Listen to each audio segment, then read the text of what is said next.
ছোট শাহজাহান সম্পর্কে যে কথা বলছিলাম বুলেটসে যাওয়ার আগে একবার ঝালিয়ে নিয়ে একবার অল্প করে চুম্বকে দেখে নিন এই ছোট শাহজাহান ঠিক কে কে এই ছোট শাহজাহান। সন্দেশখালীতে নতুন শাহজাহান, সন্দেশখালীর ছোট শাহজাহান সে কে না, সন্দেশখালীর বেড়মজুর 1 নম্বর গ্রাম পঞ্চায়েতের ইনি উপপ্রধান। ইনি শেখ শাহজাহানের ডান হাত। যে শাহজাহান অ্যারেস্ট হয়ে গেছেন ইতিমধ্যেই, প্রথমে পুলিশের কাছে, তারপর সিবিআই এর কাছে, এখন আবার ইডিও গ্রেফতার করেছে। সেই কোটানকোট বড় শাহজাহানের ডান হাত এই ছোট শাহজাহান। আর 2018 পঞ্চায়েত ভোটের পর, যে পঞ্চায়েত ভোটটা আদৌ ভোট হয়েছে না প্রহসন হয়েছে তাই নিয়ে পশ্চিমবঙ্গের আপামর মানুষ জানেন, আমাদের নতুন করে বলার কিছু নেই। সেই পঞ্চায়েত ভোটের পরেই এই ছোট শাহজাহান হয়েছেন বেড়মজুর 1 নম্বর গ্রাম পঞ্চায়েতের উপপ্রধান। আমাদের প্রতিনিধি এলিনা বেড়মজুর এলাকায় গিয়ে সন্দেশখালীর মাটিতে দাঁড়িয়ে এই ছোট শাহজাহানের সমস্ত কার্যকলাপের সুলুক সন্ধান তুলে এনেছেন। আমরা দেখব এলিনার সেই প্রতিবেদন। 2013 সালের পর থেকে ভোট হয়নি সন্দেশখালীর কোনো এলাকাতে, সেটা পঞ্চায়েত হোক কিংবা লোকসভা হোক। যে কোনো ভোটেই সুষ্ঠুভাবে ভোট দিতে দেওয়া হতো না সাধারণ মানুষকে, কারণ বড় শাহজাহান থেকে শুরু করে ছোট শাহজাহানের দৌরাত্ম্য চলতো গোটা সন্দেশখালী জুড়ে।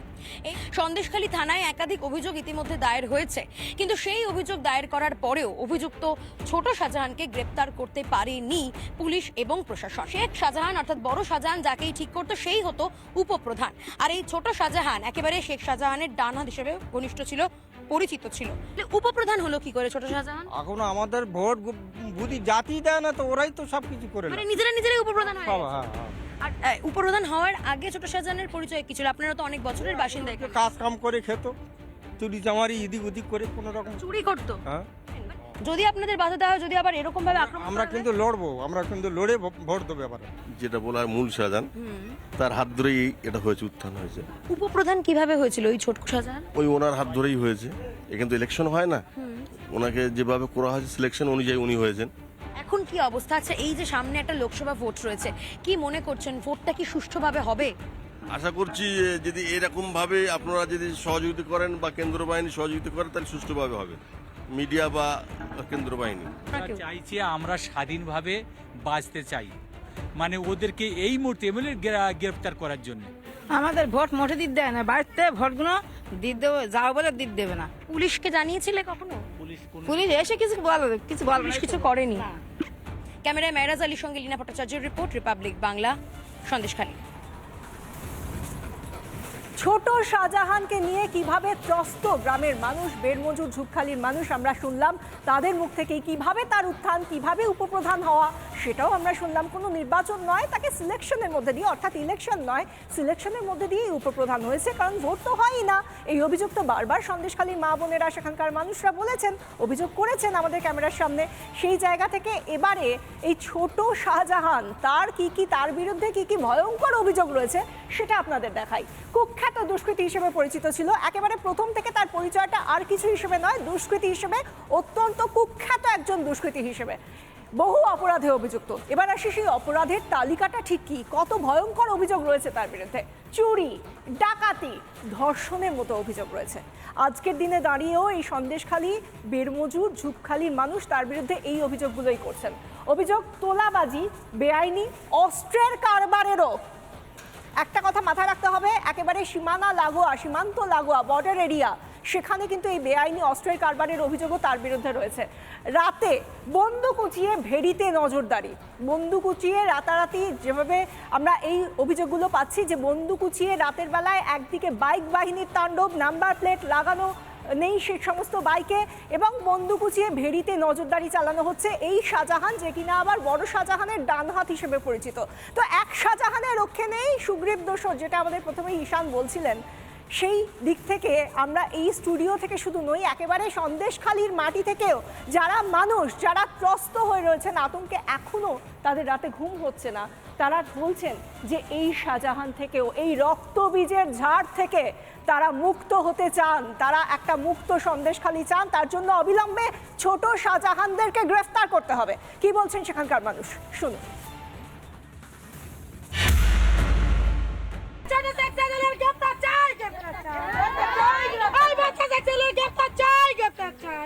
চাই আমরা চাইছি এর প্রতিবাদ হোক, এদেরকে ইডি তুলে নিয়ে যাক। পুলিশ তো কিছু করতে পারবে না, তাই আমরা ইডির উপরে ভরসা করছি, একটু ইডি তুলে নিয়ে যাক। আর সহ্য করা তো যাচ্ছে না, এই জন্য আমাদের সচেতন হতে হবে। সবাই একসাথে মিলে যদি জোর না বাঁধি তাহলে তো হচ্ছে না। তো আরও তো নতুন নতুন শাহজাহান এইভাবে গজাচ্ছে না, এর জন্য আমাদের যদি একতা হয় তাহলে নিশ্চয়ই ভালো হবে। আমাদের উপরে তো আক্রমণ করছে, বলেছে শাড়ি খুলে নেবো, আমরা কিসের নিরাপত্তায় আছি? আমরা কি নিরাপত্তায় আছি? পুলিশ কিছু করছে না, আসছে মুখ দেখাচ্ছে চলে যাচ্ছে। দোষীদের যেন কোনোভাবেই রেয়াত করা না হয়, সন্দেশখালীবাসী কিন্তু বারবার এই বার্তা দিয়ে চলেছে রাজ্যের প্রশাসনকে, এবং রাজ্যের মুখ্যমন্ত্রীর উদ্দেশ্যে আজকে সরাসরি সন্দেশখালীবাসী হুঁশিয়ারি দিয়ে দিলেন যে যদি ব্যবস্থা নিতে না পারেন তাহলে মুখ্যমন্ত্রী গদি ছাড়ুন। কি বলছেন সন্দেশখালীবাসী একবার দেখুন।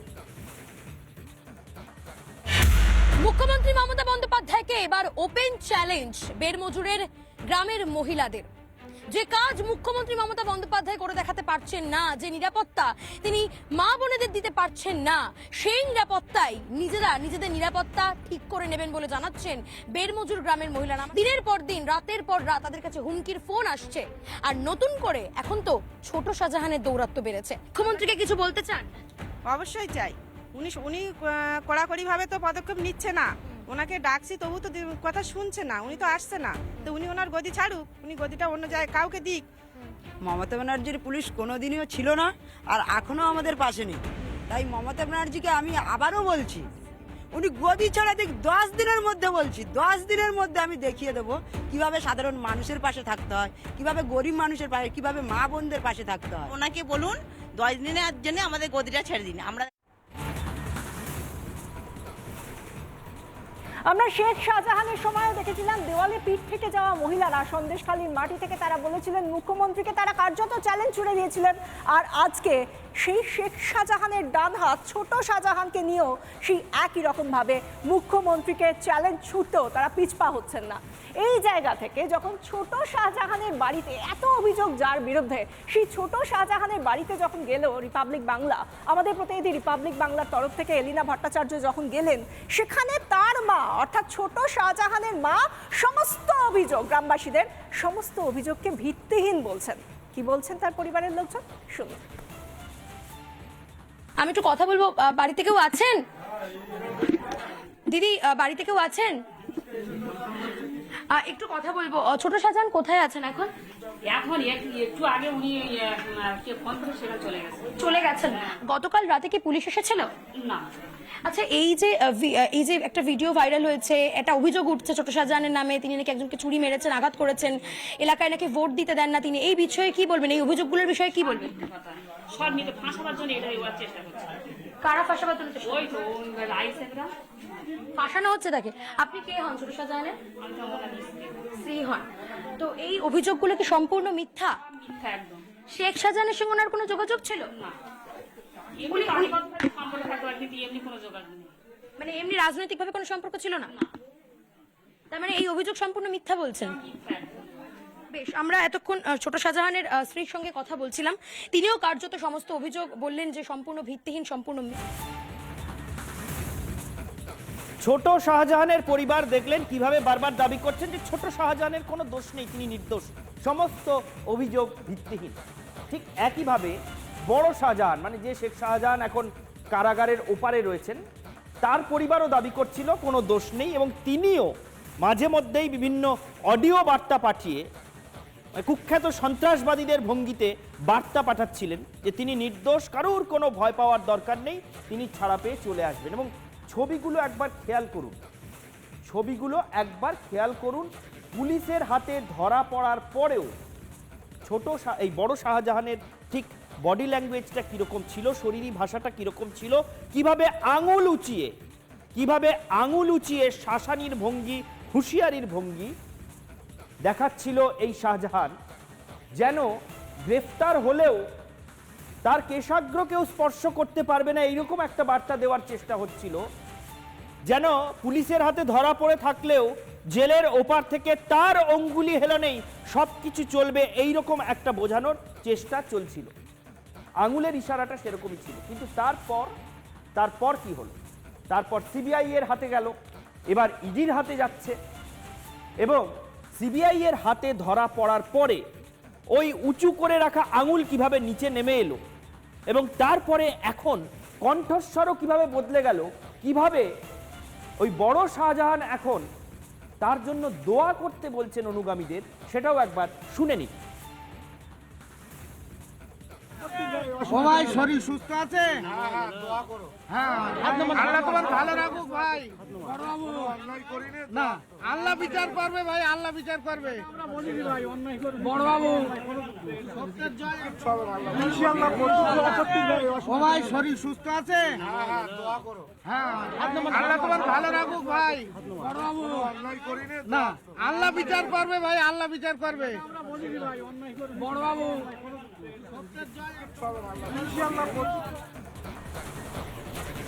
কখনো বড় শাহজাহান, কখনো ছোট শাহজাহানের পরিবার, তারা সবাই বলছে তারা নাকি নিরপরাধ, তাদেরকে ফাঁসিয়ে দেওয়া হচ্ছে, তারা কোনো অন্যায় করেনি। কিন্তু এই শাহজাহান বাহিনীর দাপটে বছরের পর বছর ধরে একজন কলেজের অধ্যাপক, তিনি এই সন্দেশখালীর ভূমিপুত্র স্বপন সর্দার, তিনি বাড়ি ফিরতে পারেননি, কারণ তার মাথায় বন্দুক ঠেকিয়ে তাকে অপহরণের হুমকি দেওয়া হয়েছিল।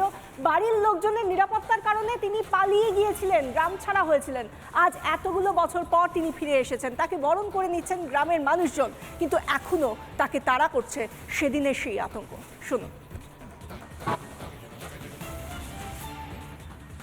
আমি এই প্রতিবাদ করি বলে তারা সব সময় আমাকে টার্গেট করে। আমার মাথায় বন্দুক ধরা হয়েছে যে সিরাজ উদ্দিন শেখ এবং শাহজাহান শেখ, এদের যারা সাঙ্গপাঙ্গ দুষ্কৃতী, তারা আমাকে ওখান থেকে কিডন্যাপ করার চেষ্টা করেছিল। আমাকে ফলস কেস দেওয়া হয়েছে এবং শাহজাহান শেখ অ্যারেস্ট হয়েছে, কিন্তু এখনো সিরাজ উদ্দিন শেখ, এই ছোট শাহজাহান, এই যে আতা, এরা এখনো অ্যারেস্ট হয়নি। আমি যখন এখানে চলে যাই তখন প্রশাসন আমার পাশে ছিল না। এই অফিসার, পুলিশ অফিসার যারা রয়েছেন এই সন্দেশখালীর, তাদেরও সিবিআই জিজ্ঞাসাবাদ করা উচিত। ঈশান, আমরা একটা গল্প বলা দিয়ে শুরু করেছিলাম, যেখানে আমরা বলছিলাম যে একটা সন্দেশখালী শুধুমাত্র একটা জায়গা নয়, সেটা একটা আতঙ্কপুরীতে পরিণত হয়েছে এবং সেখানকার মানুষ আজও শান্তিতে ঘুমোতে পারেন না রাতে। একেবারেই তাই। এবং একটা শাহজাহান জেলে যাওয়ার পরে আরেকটা শাহজাহানের উদ্ভব হচ্ছে, আবির্ভাব হচ্ছে ছোট শাহজাহান নামে।